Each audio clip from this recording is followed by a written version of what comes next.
क्या हमारे इस यूनिवर्स को गॉड ने बनाया है? साइंस इस चीज को, अगर यूनिवर्स का कॉज गॉड है तो क्या गॉड का भी कोई कॉज है?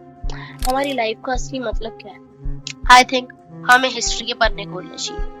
सो हेलो एवरीवन, आज हम लोग एक बहुत ही यूनिक से अलग से क्वेश्चन पे बात करने वाले हैं। या ये क्वेश्चन सबके माइंड में आता है, मतलब तुम सबके माइंड में भी कभी ना कभी बचपन में आया होगा कि भाई क्या गॉड रियली एग्जिस्ट करते हैं?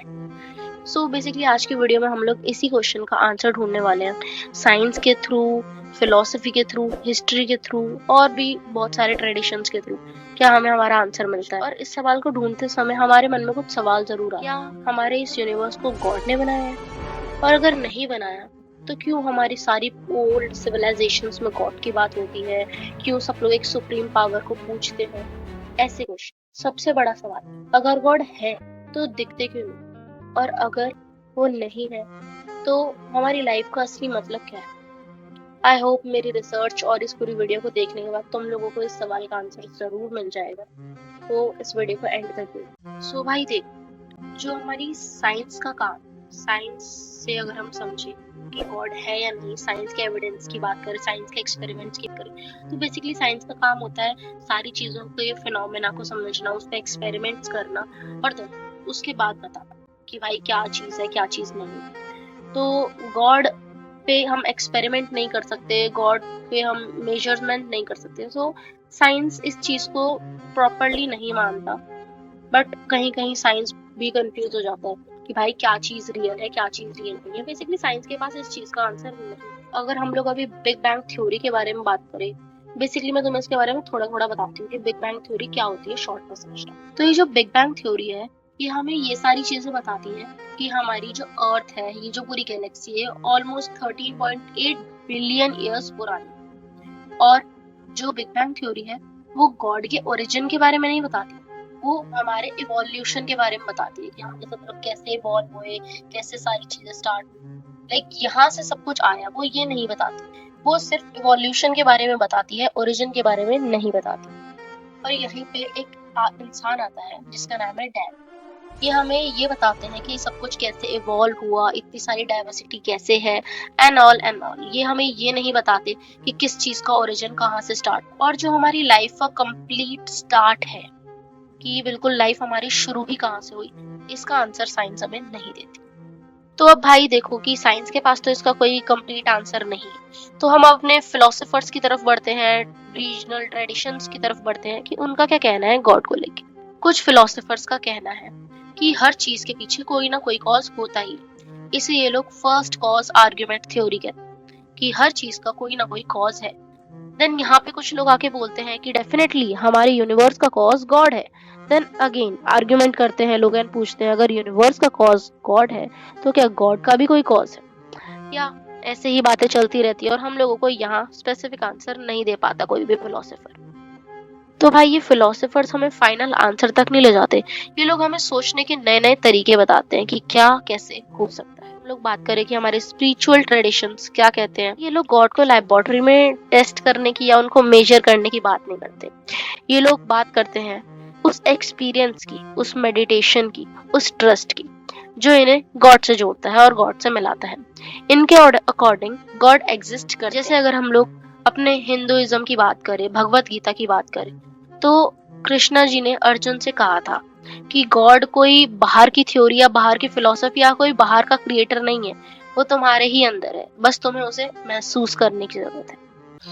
तो इफ अगर हम बुद्धिज्म पे आए, तो बुद्धिज्म में गॉड जैसे क्रिएटर की बात नहीं होती।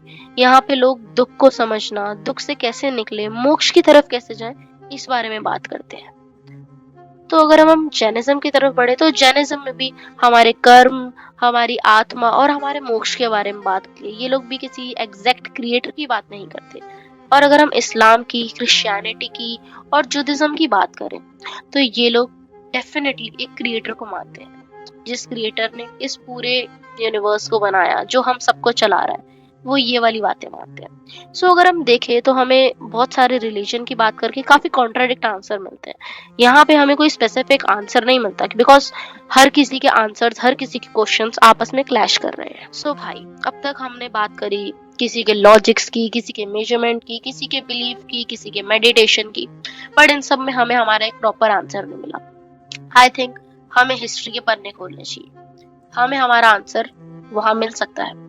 Let's go. तो हम कुछ हिस्ट्री की बात करें। हमारे आर्कियोलॉजिस्ट ने और हिस्टोरियंस ने जब पुराने सिविलाइजेशन की स्टडी करी, देन उन्हें उन सब चीजों में एक चीज कॉमन दिखी कि सब लोग किसी ना किसी हायर पोजीशन की वर्शिप कर रहे हैं, उसे रिस्पेक्ट दे रहे हैं, उसे मान रहे हैं। और हमें ये मूर्तियों से, पेंटिंग से, वॉल पेंटिंग से, इंस्क्रिप्शन से पता भी चलता है कि हाँ, बहुत बहुत टाइम से, बहुत हजारों सालों से किसी एक बहुत हायर पोजीशन की पूजा हो रही। अगर हम इंडिया की सिंधु घाटी सभ्यता से लेके पिरामिड्स की बात करें, मेसोपोटामिया, टर्की, चाइना, इन सब की ही बात करें, हर जगह हमें कोई ना कोई एविडेंसेस दिखते हैं किसी हायर पोजीशन के, किसी क्रिएटर के, कि सब लोग किसी ना किसी स्पिरिचुअल रियलिटी को सोचते थे, पूजते थे और उन सब की रिस्पेक्ट कर रहे थे। ये हर जगह कॉमन दिख रहा था हम लोग। तो मतलब ये गॉड का कॉन्सेप्ट नया तो नहीं। और एक इंटरेस्टिंग बात कि हमारी ओल्ड सिविलाइजेशंस में कहीं भी बहुत ज्यादा कनेक्शन नहीं थे किसी के, लाइक बहुत थोड़े थोड़े थे, बट लाइक बहुत ज्यादा कनेक्शन नहीं थे, फिर भी सब लोग किसी ना किसी को पूज रहे थे, किसी ना किसी हायर पोजीशन को मान रहे थे और उनमें बिलीव कर रहे थे। Bro, it is not a coincidence. बात यहाँ पे खत्म नहीं हुई है, बिकॉज आर्कियोलॉजिस्ट हमें सिर्फ ये बता सकते हैं सारे एविडेंसेस दिखा के कि पुराने लोग भी इन सब चीजों में मानते थे। वो ये एविडेंस नहीं दिखा सकते कि हाँ, गॉड सच में है। तो भाई इन लोगों के पास भी आंसर नहीं है ब्रो, किसी के पास एक एक्यूरेट आंसर है ही नहीं। अगर हम देखें, साइंस हमें आंसर नहीं दे पाई, हमारे कल्चर्स हमें आंसर नहीं दे पाए, हम सबके रिलीजन हमें आंसर नहीं दे पाए, इनफैक्ट हिस्ट्री में भी हमें हमारा प्रॉपर आंसर नहीं मिला। बस हम ये समझ पाए हैं कि हाँ, कोई कोई तो हायर पोजीशन है, but who we don't know. भाई इतनी रिसर्च, इतने सारे नजरिए देखे और इतने सालों पीछे जाके स्टडी करी, बट इस चीज का अभी तक भी हमारे पास एक यूनिवर्सल आंसर नहीं।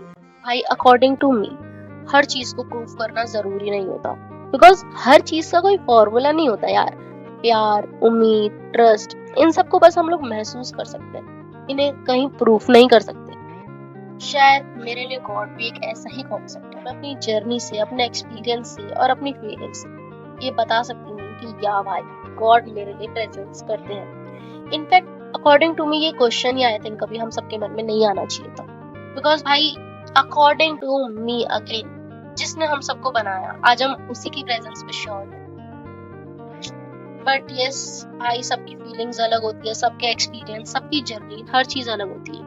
तुम लोग मुझे अपना पर्सपेक्टिव बताओ इस पूरी वीडियो को देखने के बाद, सबके नजरिए देखने के बाद, हमारी हिस्ट्री, हमारे कल्चर, सब चीज को समझने के बाद, अब तुम्हारा क्या पर्सपेक्टिव है? तुम्हारे अकॉर्डिंग क्या है? क्या तुम लोग गॉड में बिलीव करते हो? और इफ तुम नहीं करते तो भाई अपना एक्सपीरियंस भी शेयर करो, अपना आंसर मुझे कमेंट में बताओ और बताना भाई तुम लोगों को ये अमेजिंग वीडियो कैसी लगी। सो भाई टिल देन बाय बाय यार।